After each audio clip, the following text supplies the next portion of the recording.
यही पोज कर रखा। समाधिः सबीजः समाधिः ता एव सबीजः समाधिः ता एव सबीजः समाधिः ता एव सबीजः समाधिः ता एव सबीजः समाधिः निर्विचार निर्विचार वैशारद्ये वैशारद्ये अध्यात्म अध्यात्म प्रसादः प्रसादः निर्विचार वैशारद्ये निर्विचार वैशारद्ये अध्यात्म प्रसादः अध्यात्म प्रसादः निर्विचार वैशारद्येऽध्यात्म प्रसादः निर्विचार वैशारद्येऽध्यात्म प्रसादः निर्विचार वैशारद्येऽध्यात्म प्रसादः निर्विचार वैशारद्येऽध्यात्म प्रसादः ऋतंभरा ऋतंभरा तत्र प्रज्ञा तत्र प्रज्ञा ऋतंभरा तत्र प्रज्ञा ऋतंभरा तत्र प्रज्ञा ऋतंभरा तत्र प्रज्ञा ऋतंभरा तत्र प्रज्ञा श्रुतानुमान श्रुतानुमान प्रज्ञाभ्याम् प्रज्ञाभ्याम् अन्यविषया अन्यविषया विशेषार्थत्वात् विशेषार्थत्वात् श्रुतानुमान प्रज्ञाभ्याम् श्रुतानुमान प्रज्ञाभ्याम् अन्यविषया अन्यविषया विशेषार्थत्वात् विशेषार्थत्वात् श्रुतानुमान प्रज्ञाभ्यामन्यविषया श्रुतानुमान प्रज्ञाभ्यामन्यविषया विशेषार्थत्वात् विशेषार्थत्वात् श्रुतानुमान प्रज्ञाभ्यामन्यविषया विशेषार्थत्वात्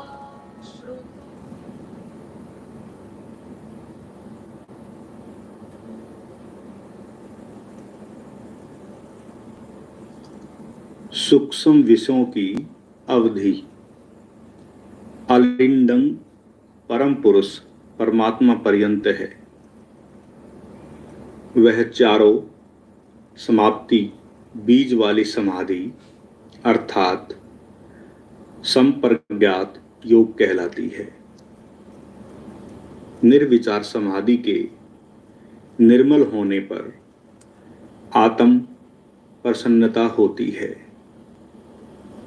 उस काल में बुद्धि सत्य की पालन करने वाली होती है, अर्थात कभी भी विपर्य अविद्यादि कलेशों से आच्छादित नहीं होती। वेद और अनुमान ज्ञान इन दोनों से अन्य विषय वाली वह बुद्धि होती है, क्योंकि विशेषार्थ वाली अर्थात अर्थ को साक्षात जानने वाली होने से। उस ऋतंबरा प्रज्ञा और निर्विचार समाधि से उत्पन्न हुए संस्कार अन्य संस्कारों के नाशक होते हैं। उस संप्रज्ञात समाधि के निरोध होने पर सर्व वृत्तियों के निरोध होने से निर्बीज समाधि असंप्रज्ञात होती है।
पुरानी दुनिया से अब न कोई आस है।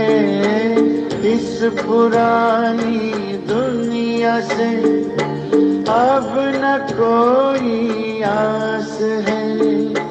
नाम की ना भूख है और मान की ना प्यास है।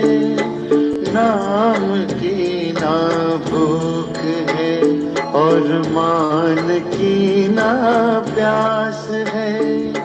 भागे भगवन को हमें प्यार भगवन भागे। मिल गई मंजिल हमारी, हम किनारे आ गए।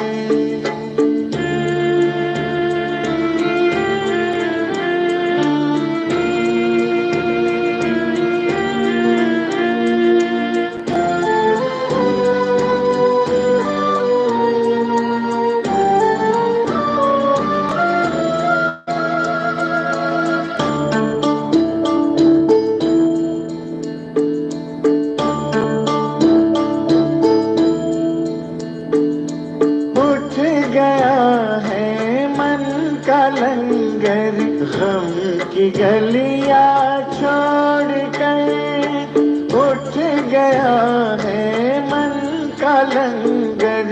गम की गलियां छोड़ कर पीछे मुड़ कर देखे क्या जब आ गए इस मोड़ पर। पीछे मुड़ कर देखे क्या जब आ गए मोड़ पर। अब हमारे नैनों में नवयुग नजारे आ गए। मिल गई मंजिल हमारी, हम किनारे आ गए। प्यारे बाबा तेरी यादों के सहारे आ गए।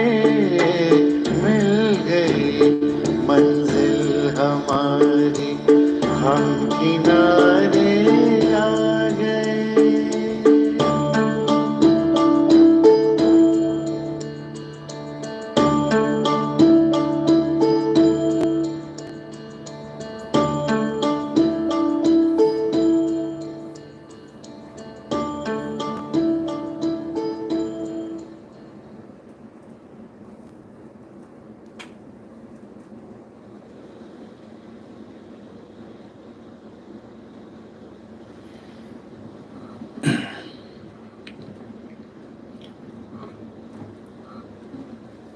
ओम आनंदम।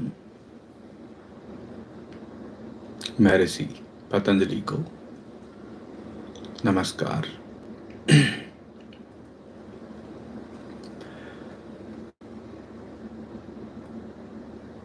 दसवें दिन अष्टांग योग के हो गए और इस 10वें दिन में आप सबका तहे दिल से, हृदय से स्वागत है, स्वागत है, स्वागत है। 10वां दिन महत्वपूर्ण दिन आप सभी के लिए।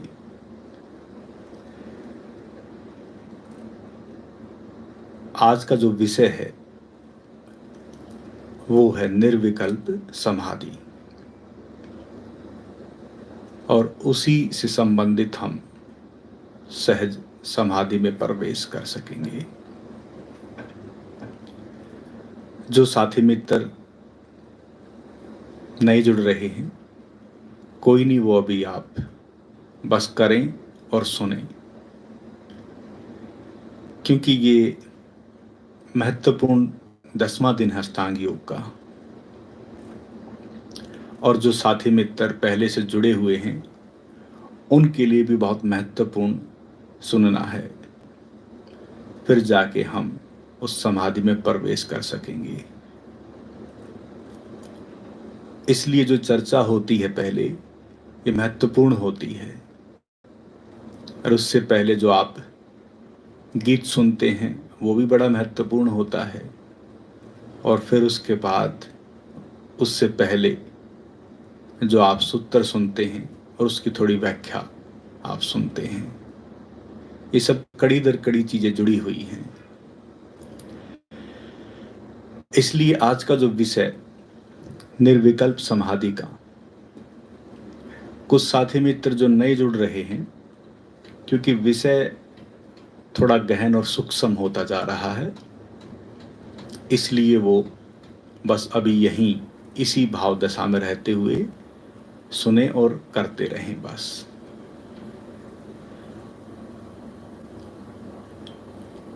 निर्विकल्प समाधि,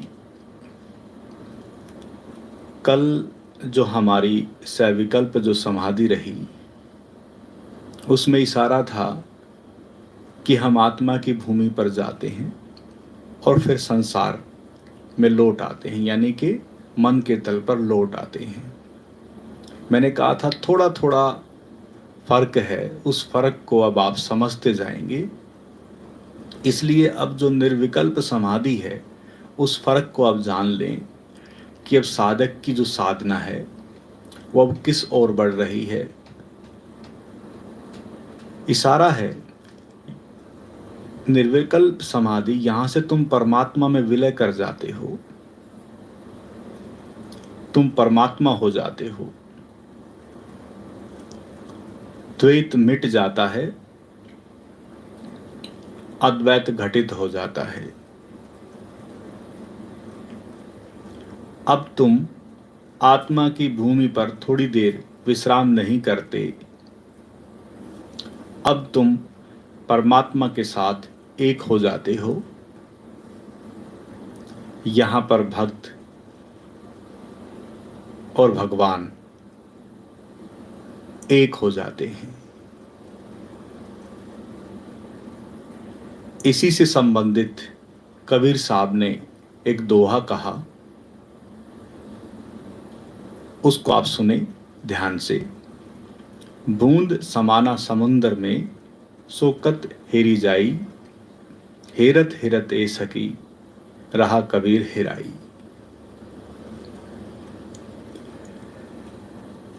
ये जो इशारा हुआ है, इस इशारे को, इस प्रकरण को अब हम थोड़ा सा समझते हुए आगे बढ़ेंगे।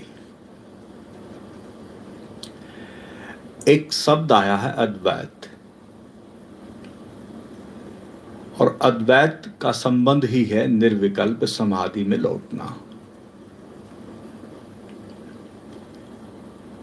हम सुनते हैं अपने चारों तरफ ऐसे ही कुछ शब्द, इसलिए जो परिचित नहीं भी हैं इन शब्दों से वो चिंता ना करें।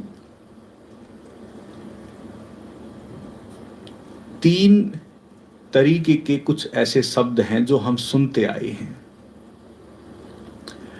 एक होता है त्रेतवाद, एक होता है द्वैतवाद, एक होता है अद्वैतवाद। इन 3 विषयों से मानव का संबंध रहा है इस पूरी पृथ्वी पर। आध्यात्मिक जगत में इन तीनों का बड़ा महत्व है। इसलिए अगर हमें निर्विकल्प समाधि को समझ के द्वारा अगर समझना है तो हमें इन 3 चीजों को समझना होगा, और फिर अद्वैत को समझेंगे तब जाके कहीं आपको समझ आएगा कि निर्विकल्प समाधि का शब्दों के द्वारा क्या संबंध है। वैसे तो मैंने कल ही कह दिया था कि ये सब अनुभूति के और अनुभव के विषय हैं, लेकिन फिर भी इशारे किए जा रहे हैं। उन इशारों को आत्मसात करते जाएं। इसलिए 3 तरह के स्पिरिचुअल आध्यात्मिक यात्राओं में ये शब्द आते रहते हैं। इसलिए कोई त्रेतवादी है, कोई द्वैतवादी है, कोई अद्वैतवादी है। त्रेत का संबंध, जो त्रेतवादी है वो कहते हैं कि प्रकृति शाश्वत है, सत्य है, वो कभी ना मिटती है, कभी ना खत्म होती है।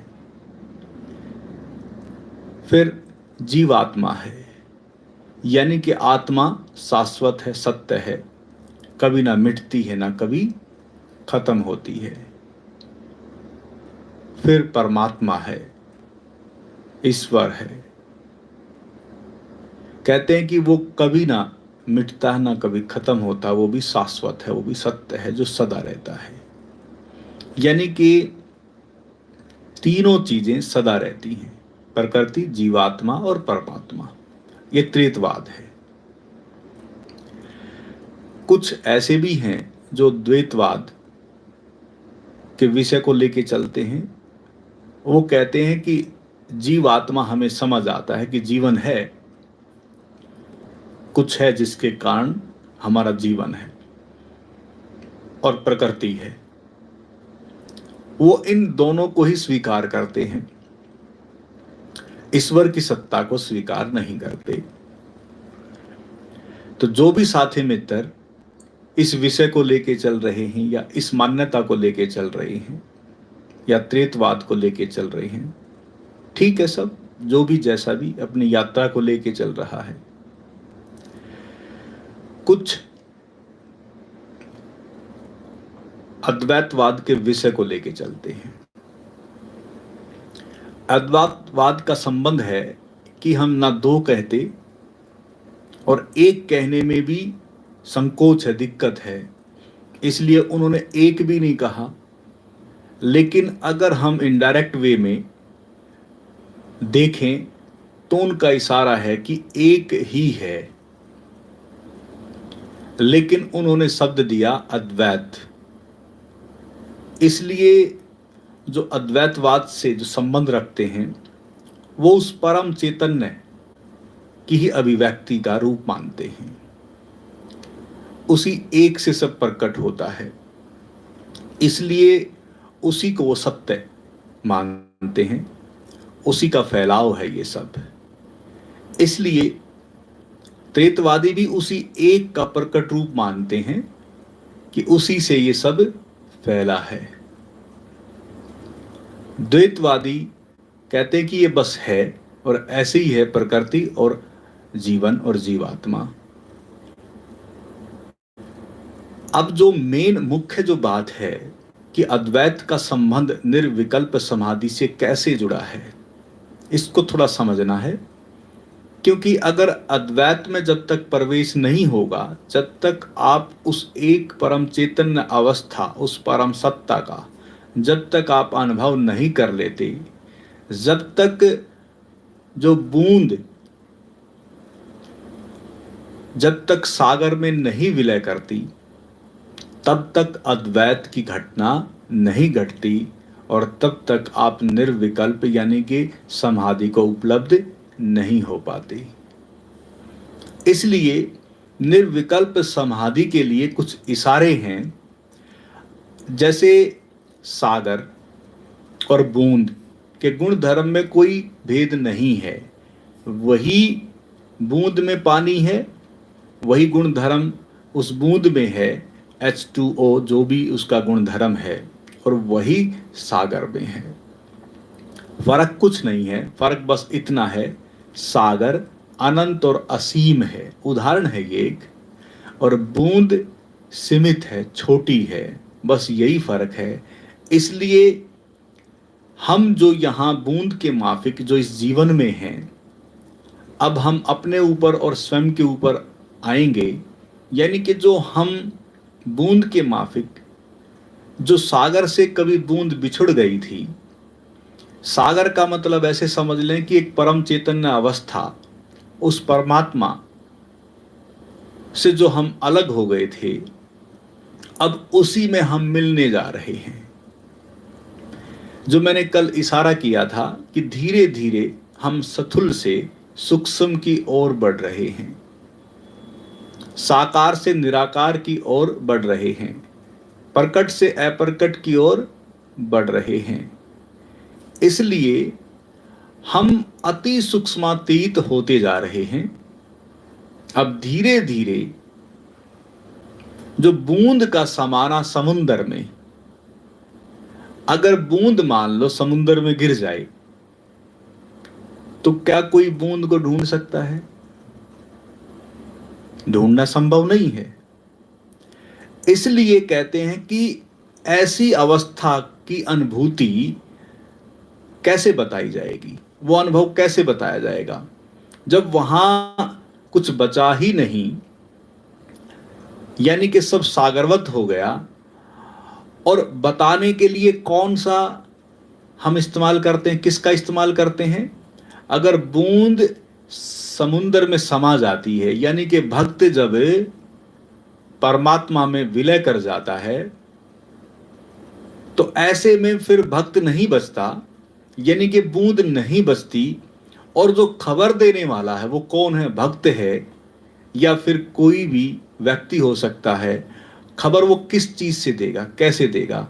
यानी कि फिर वो शरीर में या मन के द्वारा या उस रूप में जब वो अभिव्यक्ति देता है तो वो उस अनुभव को अभिव्यक्त करने में सक्षम नहीं होता। इसलिए खबर कैसे दी जाएगी? अब बूंद तो बची नहीं, अब भक्त तो बचा नहीं, तो फिर खबर कौन देने वाला है? सब विलय हो गया, सब सागरवत हो गया, सब परमात्मा में हो गया, तो खबर कौन देगा? इसलिए उसकी खबर दी नहीं जाती, वो बस आत्मसात और अनुभव की जा सकती है। इसलिए अगर हमें उस अद्वैत को और अच्छे से समझने की कोशिश थोड़ी सी अगर हम करें, तो इसको ऐसे समझ लें कि अध्यात्म में जो त्रेतवाद का सिद्धांत है, अब वो धीरे धीरे विज्ञान उस दृष्टि को साफ कर रहा है और धीरे धीरे विज्ञान भी अद्वैतवाद की ओर ही बढ़ रहा है। यानी कि बाहर से खोजते खोजते विज्ञान भी अब उस अद्वैत तक पहुंच रहा है, ऐसे समझ लें। जैसे हम सुनते आए हैं कि प्रकृति शाश्वत सत्य कभी खत्म नहीं होती, लेकिन अब विज्ञान कह रहा है कि ये जो सब बनता है ये एक दिन मिटता है। अब ये मिटता कैसे है? उनकी जो खोज में जो अभी तक जो रिसर्च हुई है उसमें पाया गया है कि जो ये एनर्जी, यानी कि जो ऊर्जा का जो इकट्ठा हो गया, जो ये ब्रह्मांड, ये नक्षत्र, चांद, तारे हैं, कोई ऐसा स्थान है उसके आसपास जब ये चीजें पहुंचती हैं, इसको ऐसे समझ लें कि जैसे ऋतुओं का अपना एक चक्कर होता है। इससे थोड़ा आप समझ लेंगे, जैसे ऋतुएं आती हैं और जाती हैं, एक चक्कर चल रहा है। ऐसे ही पृथ्वी अपनी धुरी पे घूम रही है और फिर सूरज का भी चक्कर लगा रही है, उसका भी अपना एक नियम है, उसका भी एक अपना चक्कर है जो चल रहा है निरंतर। फिर जब सूरज है, अब हम सोचते हैं कि सूरज एक जगह है, बिल्कुल यही लगता है, लेकिन अब धीरे धीरे खोज हो रही है कि धीरे धीरे सूरज भी सरक रहा है, धीरे धीरे, जो पता नहीं लगता। फिर कहते हैं कि जिस सौर मंडल में ये सूर्य है, जो एक पूरी गैलेक्सी होती है, उस गैलेक्सी का सेंटर सौरमंडल सूर्य है, वो सूर्य और वो पूरी की पूरी गैलेक्सी भी कहीं ना कहीं सरक रही है। इसका मतलब ये जो कहीं ना कहीं सरक रही है, जैसे सूर्य केंद्र हो गया ग्रहों का, ऐसे ही पृथ्वी पर ऋतुओं का एक केंद्र हो गई पृथ्वी, ऐसे ही इस पूरे सौरमंडल का भी कोई केंद्र है और धीरे धीरे हम उसी केंद्र की ओर सरक रहे हैं। और वो केंद्र अब खोजा गया और उसके परिणाम कुछ नजर आए, और वो ये खोजा गया कि इस पूरे यूनिवर्स में ब्लैक होल है जिसको कालचक्र कहा गया है। और उस ब्लैक होल में अगर ये नक्षत्र, चांद, तारे जो भी है, अगर उसके करीब पहुंचते हैं तो वो वैक्यूम कर लेता है, यानी कि अपनी तरफ खींच लेता है, जो कि मैंने कई बार आपको बताया है, पहले भी मैंने जिक्र किया है कि जब हम पृथ्वी के गुरुत्वाकर्षण से निर्भर हो जाते हैं, हल्के हो जाते हैं पृथ्वी तत्व यानी कि शरीर से, और मन के विचारों से जब विरक्त हो जाते हैं, तो एक नियमावली हमारे चारों तरफ भी काम कर रही है। वो परम नियमावली है और परम विज्ञान है, इसलिए हमें वैक्यूम कर लिया जाता है। ऐसे ही उस केंद्र के करीब जो ये इतना बड़ा मास जो चारों तरफ ये जो प्रकृति है, जब उसके करीब पहुंचती है तो वो वैक्यूम कर लिया जाता है। और जैसे उसमें वैक्यूम होता है ये नक्षत्र, चांद, तारे, तो अभी तक जो अनुमान है, अभी तक जो रिसर्च हुई है, उन्होंने यही पाया है कि वहां कोई भी अगर प्रवेश करता है, यानी कि पृथ्वी ही प्रवेश करे, तो पृथ्वी समाप्त हो जाएगी। यानी कि जो पृथ्वी में एनर्जी है, जो विद्युत का संग्रह है, जिसको इलेक्ट्रॉन, न्यूट्रॉन, प्रोटॉन कहते हैं, जो तीनों अणु हैं, वो तीनों अणु जो एनर्जी का अंतिम रूप है, वो भी वहां नहीं बचता। तो फिर पूछते हैं विज्ञान से कि क्या बचता, तो वो कहते हैं कि कुछ नहीं बचता, सब शून्य हो जाता है। अब यहां थोड़ा सा बस भेद है विज्ञान में और अध्यात्म में, या यूं समझ ले कि विज्ञान में और धर्म में। बाहर की प्रीति पे धर्म का जिक्र नहीं, आंतरिक अनुभूति धर्म से संबंधित है। हमारा धर्म हमारा अंतःकरण है, हमारा अनुभव ही धर्म बनता है। इसलिए वो जो पल है, वो जो घटना है, वो बाहर की परिधि पे जब घटती है तो वो कहते हैं कि कुछ नहीं बचता, शून्य बच जाता है। लेकिन जैसे मैंने पहले भी कई बार उदाहरण दिए हैं कि पानी को अगर हम गर्म करते हैं तो भाप बन जाती है और ठंडा करते हैं तो बर्फ जम जाती है, यानी कि उसकी अवस्था किसी न किसी रूप में रहती है। ऐसे ही एनर्जी का रूपांतरण हो जाता है, ऊर्जा बदल जाती है। इसको थोड़ा समझ लें, यानी कि ऊर्जा का ट्रांसफॉर्मेशन हो जाता है। यानी कि जो वो तीनों शक्तियां थी वो तीनों शक्तियां एक में तब्दील हो जाती हैं, जिसको रजस तमस सतो कहें, इलेक्ट्रॉन न्यूट्रॉन प्रोटॉन कहें, या ब्रह्मा विष्णु महेश कहें। यानी कि ये तीनों शक्तियां एक में तब्दील हो जाती हैं, यानी कि रूपांतरण हो जाता है। और उस रूपांतरण का संबंध ही ध्वनि से है, उस ओंकार से है, उस ओम से है, उस आमीन से है, उस म्यू से है, उस ताओ से है, उस हूं से है। दुनिया भर के नाम हैं उससे संबंधित। इसको थोड़ा समझते जाना। यही परम मुरली है, यही कृष्ण की मुरली का राज है। इसलिए प्रतीकात्मक रूप से मुरलियां हाथ में लेके हम बजाते रहते हैं, वो प्रतीक है।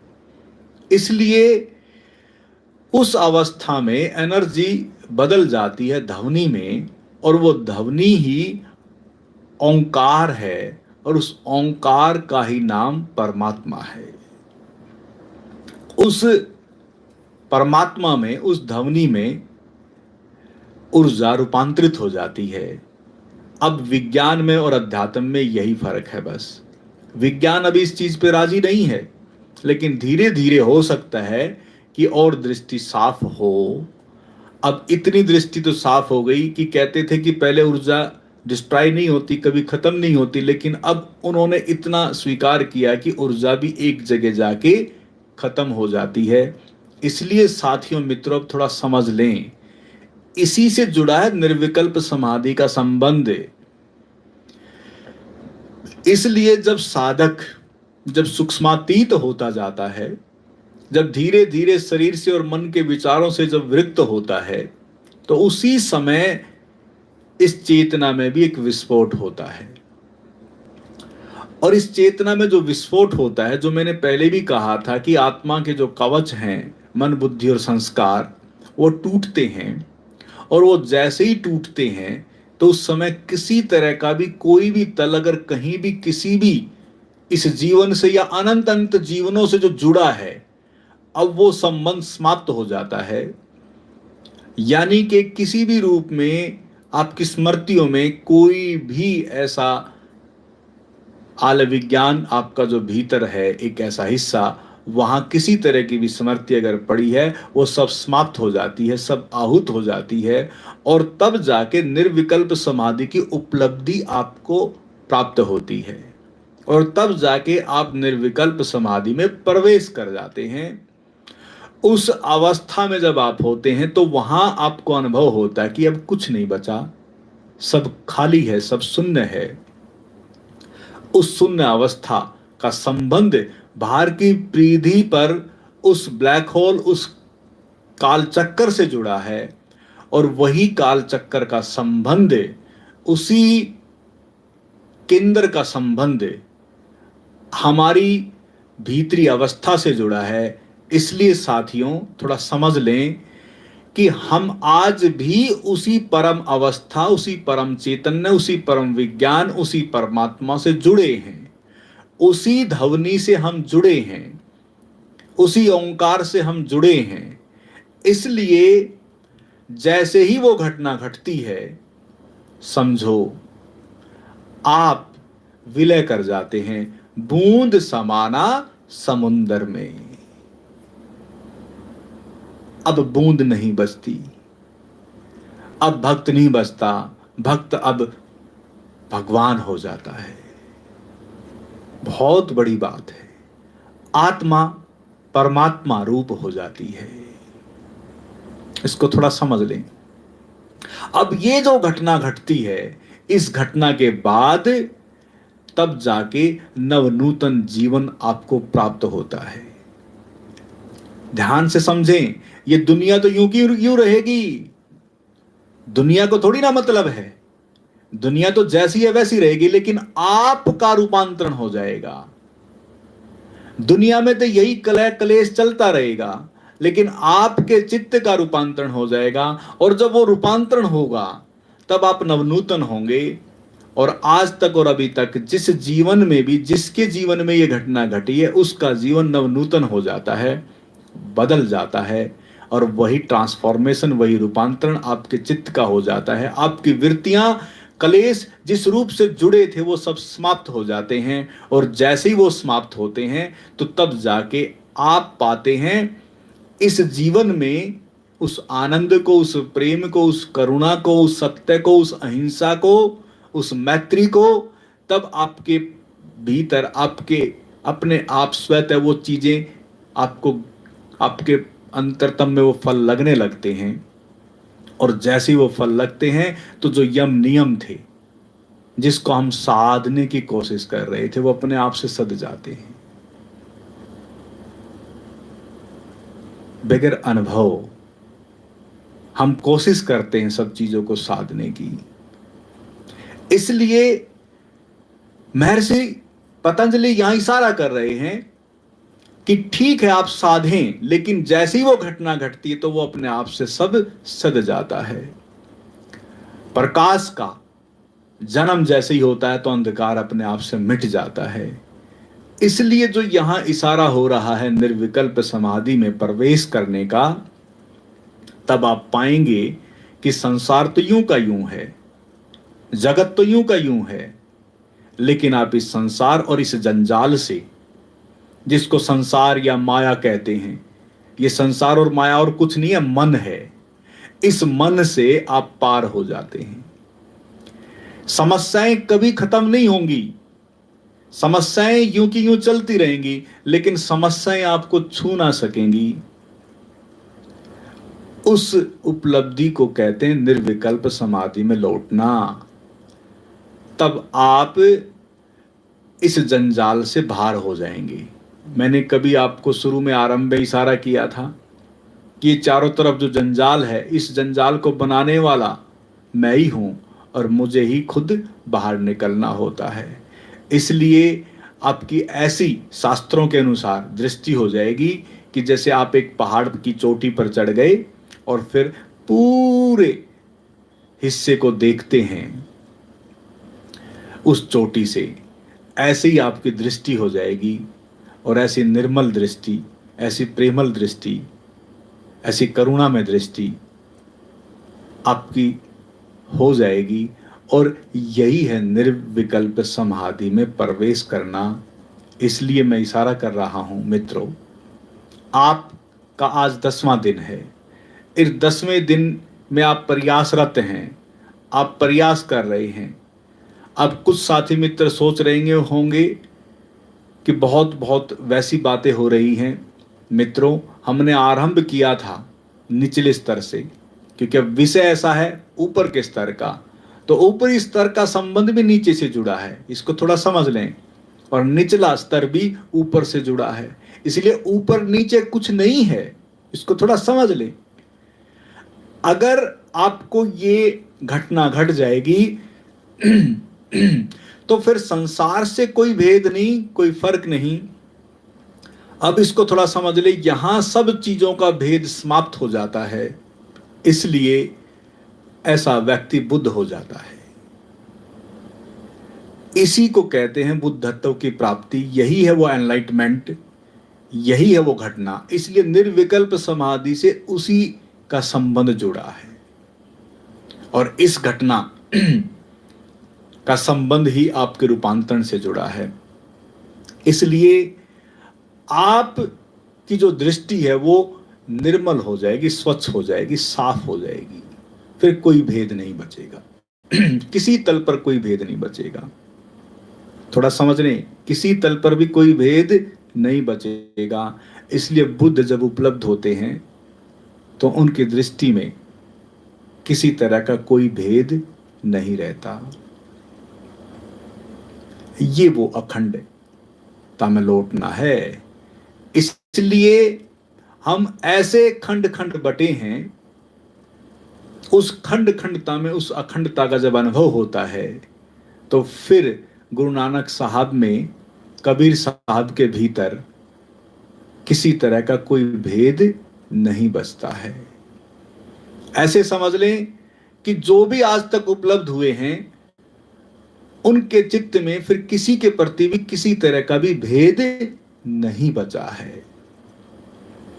अब उस भेद को भी समझ लें कि वो भेद क्यों नहीं बचता, क्योंकि वो जान लेते हैं, वो अनुभव कर लेते हैं कि ये पूरी प्रकृति, ये पूरी वनस्पति, ये पूरा प्राणी जगत, जीव जंतुओं का जगत और ये मानव का जगत, ये पूरा ब्रह्मांड उसी से अभिव्यक्त हुआ है।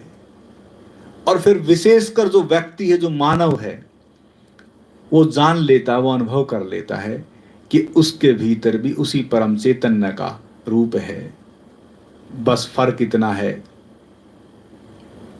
कि वो अभी जान नहीं रहा है, लेकिन भीतर है तो वही परमात्मा का रूप। इसलिए सब भेद समाप्त हो जाते हैं और इसलिए किसी भी बुद्ध पुरुष का कोई भी किसी तरह का भी हिस्सा किसी भी बाहर के धर्म से उसका संबंध नहीं रहता। बाहर की प्रीति पर किसी तरह के किसी भी धर्म से उनका संबंध नहीं रहता। इसलिए बाहर की प्रीति पर किसी भी धर्म से अगर हम जुड़े हैं तो हमारी दृष्टि साफ होती है और तब हम समझ पाते हैं कि वास्तविक धर्म का जगत तो हमारे भीतर है। इसलिए उस अद्वैत शक्ति का अनुभव ही उस धर्म से जुड़ा है। उस अद्वैत शक्ति का ही संबंध हमारे अंतःकरण से जुड़ा है। उसी अद्वैत शक्ति का संबंध उस परमात्मा की अवस्था से जुड़ा है। इसलिए जो परमात्मा में हो जाता है, जब वो उस अवस्था और उस घटना से जब बाहर आता है तो समझो कि उसके लिए पूरा संसार बदल गया और ये संसार स्वर्ग में तब्दील हो गया। ये ना सोचना कि स्वर्ग कहीं आएगा, भविष्य में कहीं स्वर्ग होगा। बहुत ऐसी धारणाएं बन चुकी हैं, या कभी पहले स्वर्ग था, ये बहुत ऐसी धारणाएं बन चुकी हैं।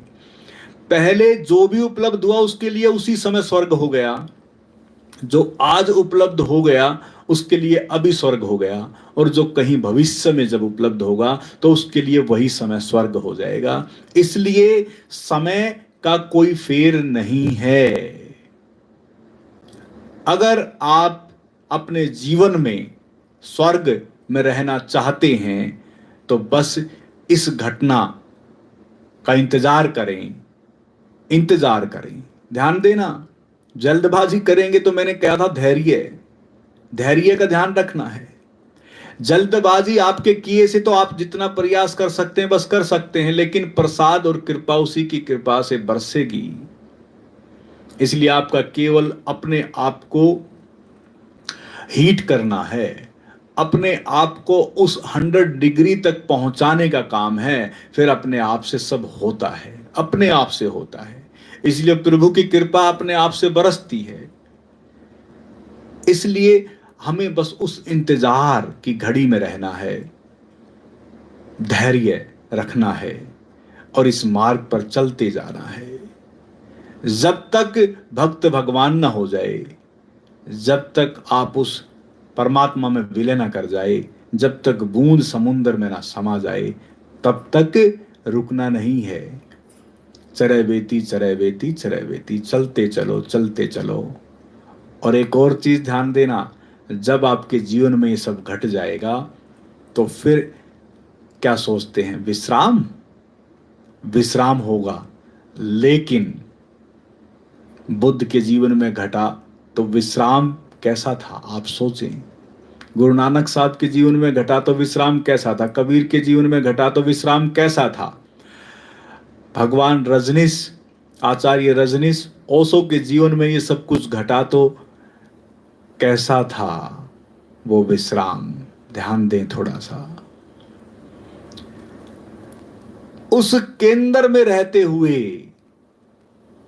सदा उस परम अवस्था के वैक्यूम में रहते हुए आप सदा उस चैतन्य रूप में रहते हुए आप पूर्ण विश्राम में रहते हैं और जागे हुए रहते हैं। इसलिए वो जागरूक पुरुष और वो एक अलग तरह की कर्तव्य निष्ठा आपके ऊपर अपने आप से आ जाती है, फिर रोके से भी आप नहीं रुकते हैं। इसलिए आज तक जो भी कोई उपलब्ध हुआ है, अपने आप को रोकने की भगवान बुद्ध ने भी कोशिश की थी कि मैं क्या कुछ कर लूंगा, लेकिन तब भीतर विचारणा उठती है और तब वो कहते हैं कि कोई एक तो आप अपने जैसा कर सकते हैं। तो बोले कि हाँ, इस पे विचार किया जा सकता है। तो इसलिए साथियों, मित्रों, जिस मार्ग पर आप चल रहे हैं, जिस पतंजलि के मार्ग पर चल रहे हैं, स्टेप वाइज हम आगे बढ़ रहे हैं, चरण दर चरण हम आगे बढ़ रहे हैं और अब धीरे धीरे हम उस अद्वैत में लौटें, उस निर्विकल्प समाधि में लौटें। यही आज का दिन आपका निर्विकल्प समाधि में लौटने का बन जाए, आपका जीवन नवनूतन बन जाए, आपका जीवन बुद्धत्व को प्राप्त हो जाए और तब आपके भीतर से धन्यवाद का और कृतज्ञता का भाव उठता है। और वो भाव क्या उठता है? तब आप समझ पाते हैं कि जो ये शरीर मिला है ना, इस शरीर के प्रति ही धन्यवाद उठता है। इस शरीर के प्रति ही आप भर जाते हैं उस धन्यवाद से। फिर जो आपको ये जो मन मिला है, जो बुद्धि मिली है, इसके प्रति आप धन्यवाद से भर जाते हैं। जो आपको प्राप्त हुआ है, ये जो अमूल्य जीवन, जो तन मिला है, इसके प्रति आप धन्यवाद से भर जाते हैं। इसलिए मित्रों, साथियों, कृतज्ञता और धन्यवाद का भरने का समय आ गया है। आत्म पूज्य बनने का समय आ गया है। इस समय को ना बेकार जाने दें। समय ही समय है अब आपके पास, इसका लाभ उठाएं और भरपूरता से लाभ उठाएं। इस समय पर जो आज आप चारों तरफ देख रहे हैं और आप घर में हैं, तो इसका भरपूरता से लाभ उठाएं। बच्चे हैं, माता पिता हैं, भाई बहन हैं या और साथी मित्र हैं, उन सब को आप इसका लाभ प्राप्त करा सकते हैं। इसलिए यही एक जनसेवा आपके द्वारा हो सकती है। और फिर किसी तरह का कोई भी डर या भय जो हमें पकड़े हुए है, जिस रूप में भी, फिर कभी भी आप भयग्रस्त नहीं होंगे, डरेंगे नहीं, क्योंकि आप उसका अनुभव कर लेंगे। इसलिए आप कभी समाप्त नहीं होते, आप कभी नहीं मिटते। अब उसी का अनुभव करने का समय आ गया है। तब जाके आपको पता लगता है कि वो शाश्वत सत्य सनातन जो शक्ति है, जो सदा जिस रूप में मैं रहता हूं, उसका अनुभव होता है कि वो क्या है।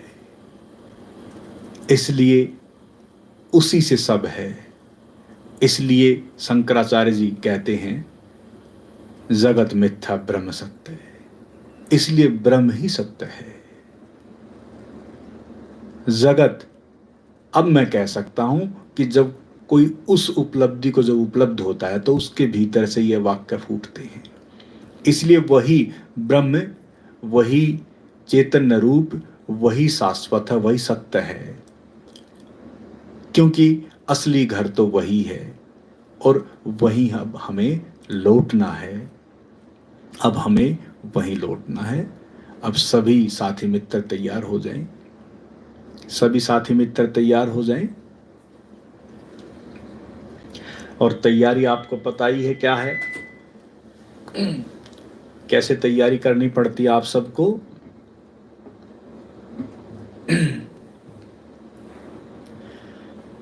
तैयारी आपको पता है कि पहले आप जो खड़े होने में सक्षम है वो खड़े हो जाएंगे। हमें खूब नृत्य करना है। भक्त को अब भगवान बनना है तो कंजूसी नहीं करनी है। अब हमें उस समुंदर में समाना है। यानी कि बूंद का समाना समुंदर में। अब कोई कंजूसी ना करे, यानी कि जो ये गीत बजेगा, इस गीत के रस में डूबते जाएं, खूब नृत्य करें और सांसों को बाहर फेंकते जाएं, फेंकते जाएं, फेंकते जाएं, बिल्कुल एकदम उस आनंद की दशा में, उस भाव की दशा में। जब हमारे भीतर उमंग और तरंग और आह्लाद होता है, उत्सव होता है, आनंद होता है, तो समझो आप अपने केंद्र के बड़े करीब होते हैं। क्षण के अंदर ही वो सब घटना हो जाती है।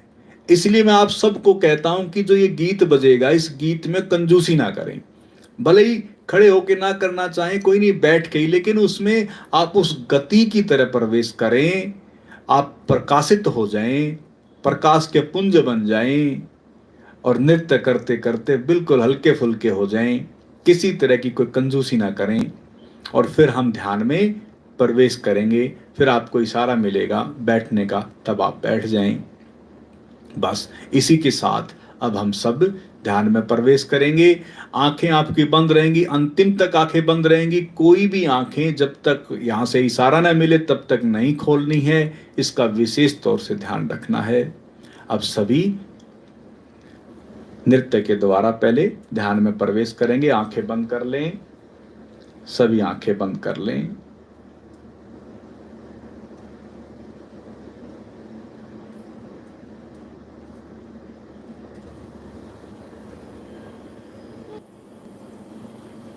शांत, मौन ऊर्जा को महसूस करें। आंखें बंद।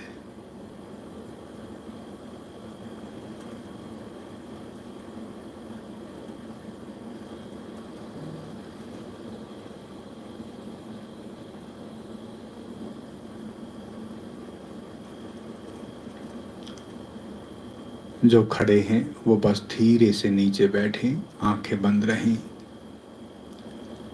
नीचे बैठें धीरे से, बिल्कुल एक अवस्था बना लें, स्थिर होकर बैठें।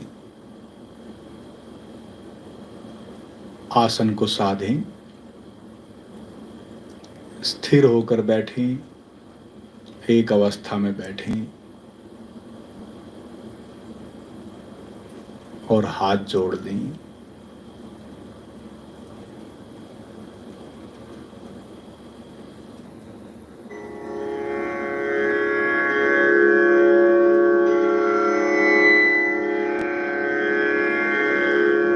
सभी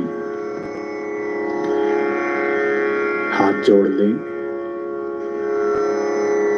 मैं ओम आनंदम बोलूंगा, तो जब मैं ओम बोलूं तो श्वास अंदर जाए, और जो मैं आनंदम बोलूं तो श्वास बाहर निकले। सभी साथी मित्र, ये ओम आनंदम मंत्र जो नमस्कार है वो पूर्ण हो जाएगा।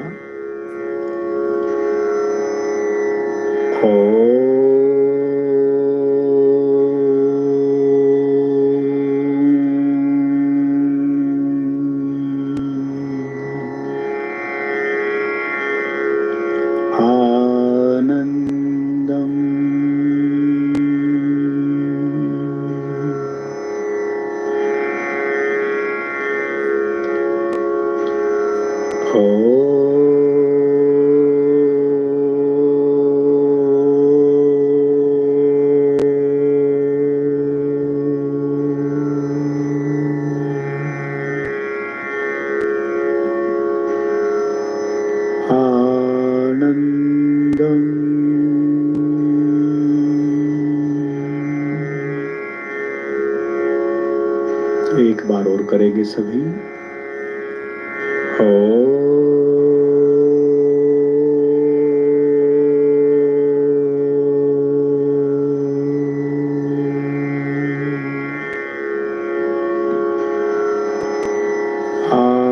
आनंदम।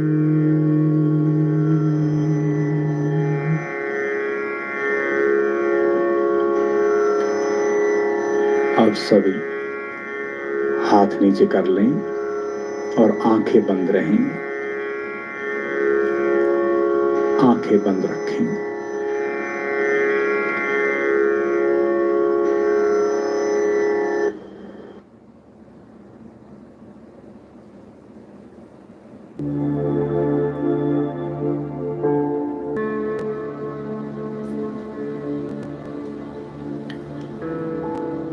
आंखें बंद हैं,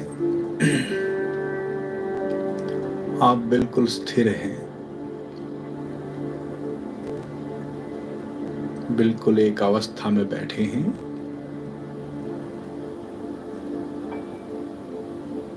बिल्कुल स्थिर एक अवस्था में बैठे हैं।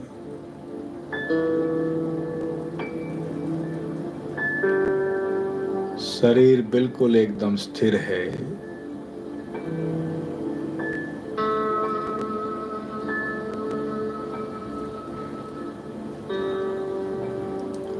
शरीर एकदम स्थिर है।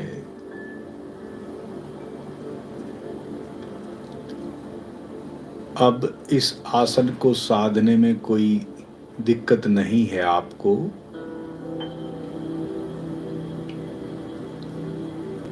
आप बिल्कुल एकदम स्थिर और सुखपूर्वक बैठे हैं।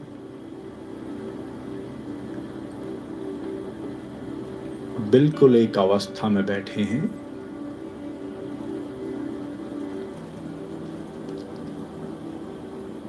स्थिर हैं, सुखपूर्वक हैं।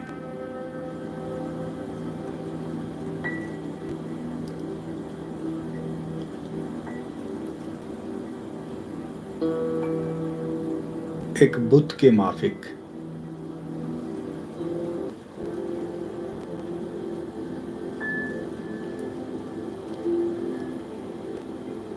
बिल्कुल एक बुद्ध के माफिक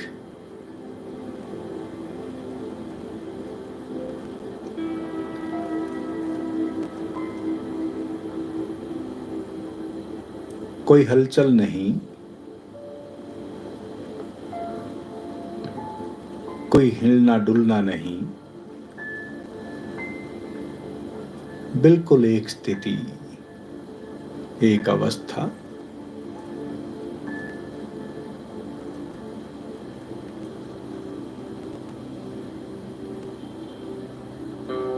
और इस बुद्ध में, इस मूर्त में, जीवंत मूर्त में श्वास चल रही है।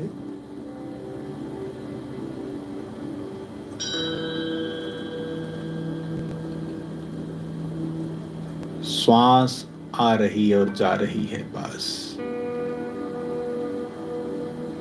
उसके प्रति सचेत और सजग है।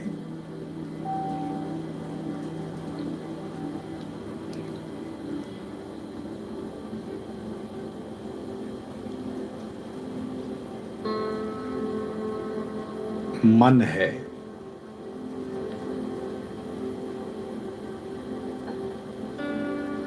मन के बड़े भाग हैं, विचार हैं,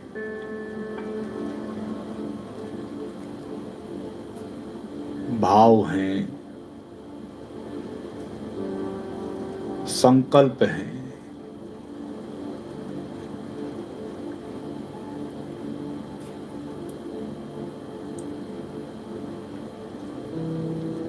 ये तीनों आपके बड़े गहरे मित्र हैं और सहयोगी हैं।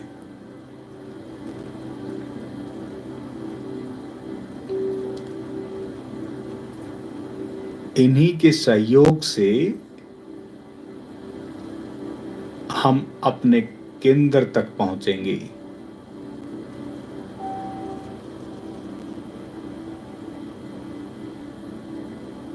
इसलिए आप बिल्कुल स्थिर हैं।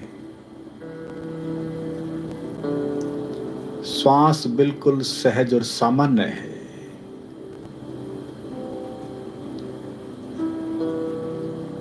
और मन भी अब बिल्कुल एकदम शांत। मन भी बिल्कुल एकदम शांत, मन भी अब बिल्कुल एकदम शांत हो गया।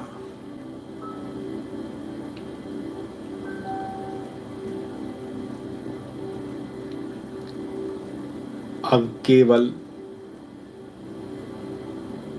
भाव और संकल्प, इन दोनों का काम है। भाव और संकल्प, इन दोनों का कार्य है। आप बिल्कुल स्थिर हैं और अब भाव और संकल्प के द्वारा हमें उस भगवत्ता में लौटना है।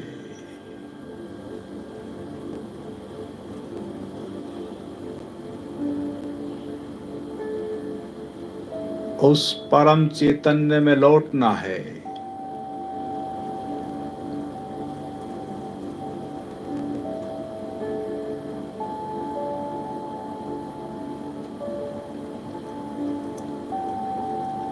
उस परमात्मा में विलय करना है।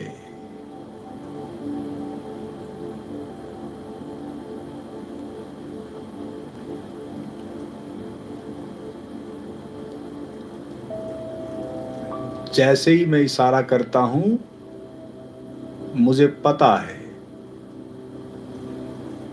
कि आप अपने संकल्प के द्वारा, भाव के द्वारा अपनी ऊर्जा को केंद्रित कर लेते हैं।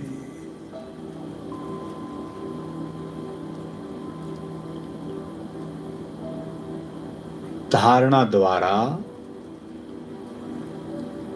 संकल्प को साधें।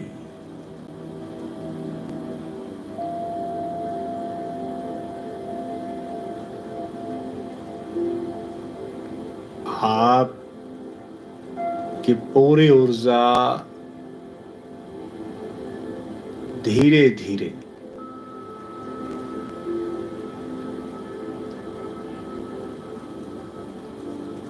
मणिपुर चक्कर से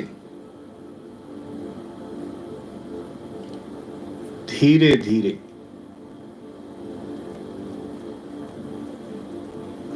ऊपर चक्कर पर लेकर जाएं।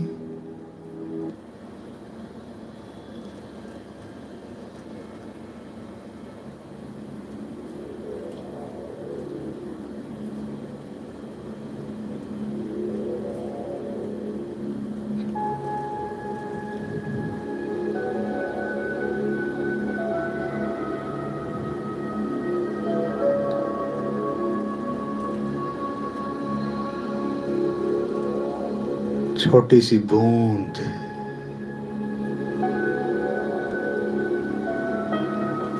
मेरे स्वयं का होना,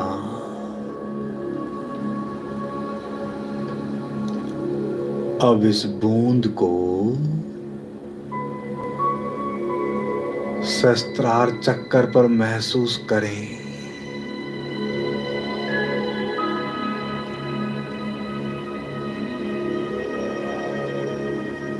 और यही सहस्त्रार चक्कर अनंत अनंत असीम ऊर्जा से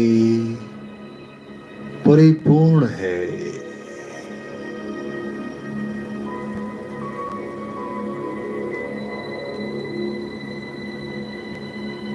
अपने इस बूंद को असीम ऊर्जा से जो परिपूर्ण है, इसमें विलय कर दें, मिला दें, छोड़ दें।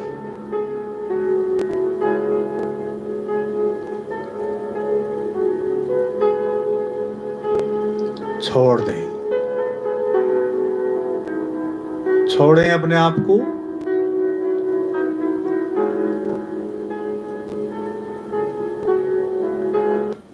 विलय कर जाने दें।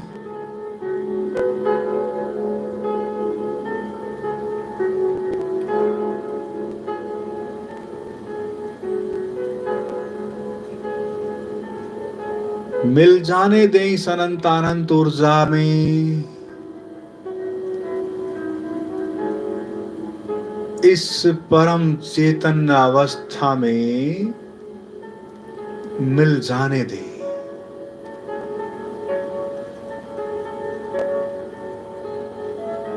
यही अनंत अनंत सागर है जिसकी कोई सीमा नहीं है, जिसकी कोई सीमा नहीं है।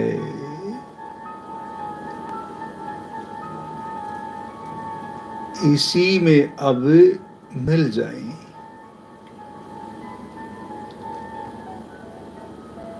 उसी असीम से आप बिछड़ गए थे, अब उसी में लौटना हो रहा है।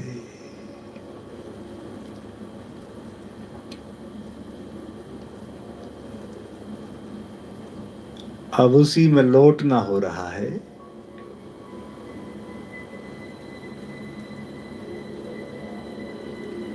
उसी में लौटना हो रहा है। यही आनंद के क्षण है। आनंद की अनुभूति, गहन वो आनंद का अनुभव,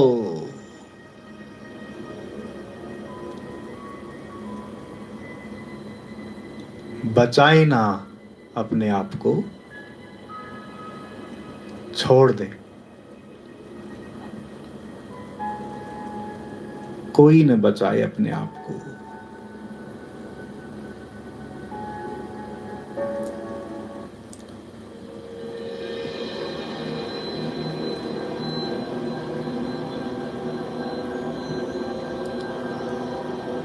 कोई चीज आपको वैक्यूम कर रही है, जाने दें, जाने दें अपने आप को।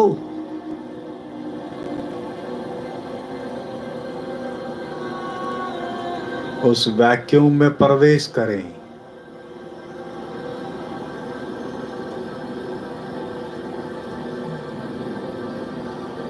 चिंता ना करें, मैं मौजूद हूं। आप चिंता ना करें, मैं मौजूद हूं। जाएं, इस सागर में डूब जाएं।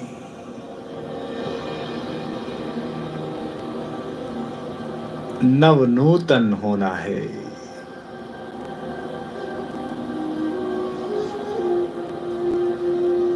नवीन होना है।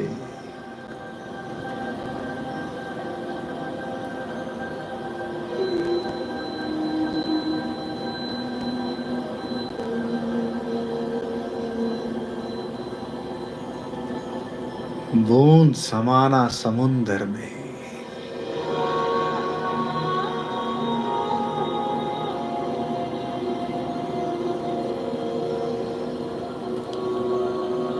भक्त की चरम सीमा, भक्त का विलय, अंतिम अवस्था भक्त की।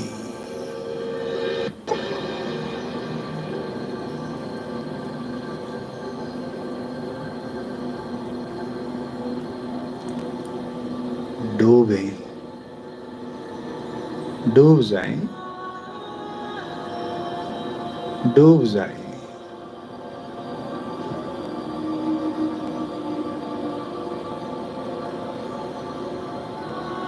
बचाए ना,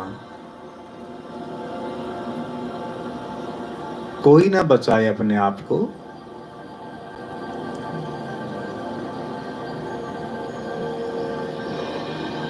मौका है, अवसर है, चूके ना, कोई ना बचाए, कोई ना बचाए।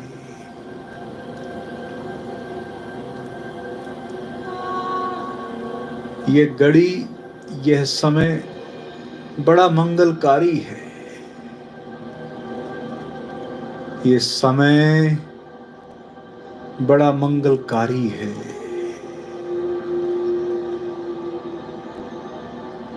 इस घड़ी में प्रवेश कर जाएं।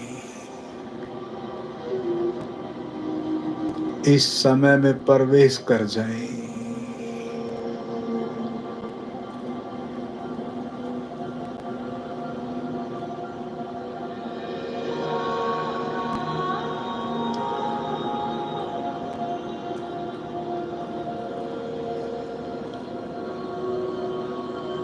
आंखें बंद रहें और जो कोई लेटना चाहे तो वो लेट सकता है।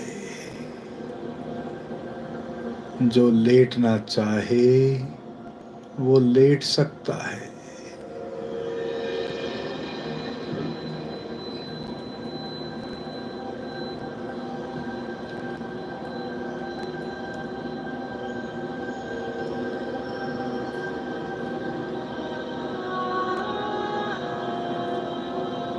अब बूंद ना बचे।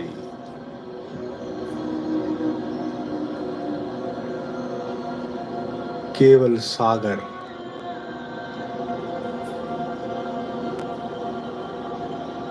अनंत आनंद सागर में लौटते चले जाएं।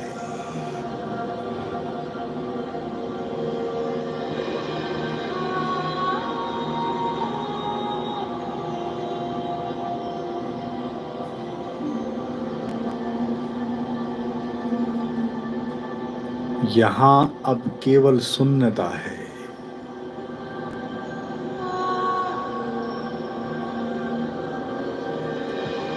केवल शून्यता। उसी शून्यता में प्रभु का आगमन, प्रभु का आगमन, प्रभु का आगमन, परमात्मा का आगमन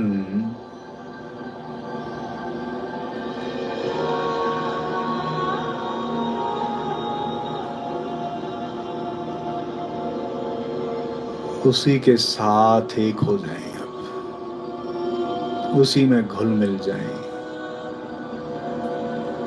घुल मिल जाएं। उसी में घुल मिल जाएं।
जब निर्विचार होते हैं तो ध्यान घटता है, और जब निर्विकल्प होते हैं तो समाधि, जहाँ विचारों का कोई विकल्प न बचे, तो समाधि, और समाधि में ही परमात्मा घटता है।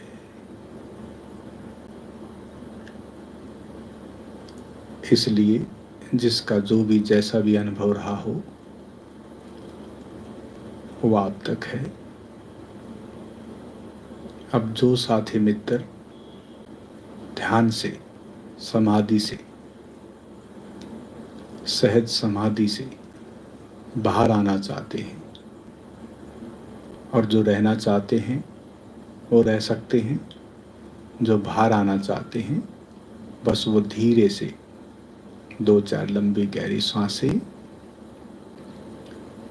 बिल्कुल 2-4 लंबी गहरी सांसें, और जो लेटे हुए हैं अगर वो जब भी उठें तो करवट लेके आराम से सहजता से उठ के बैठना होता है, और बस धीरे से उठ के जो बैठना चाहते हैं वो बैठ सकते हैं, और जो आंखें खोलना चाहें वो आंखें खोल सकते हैं।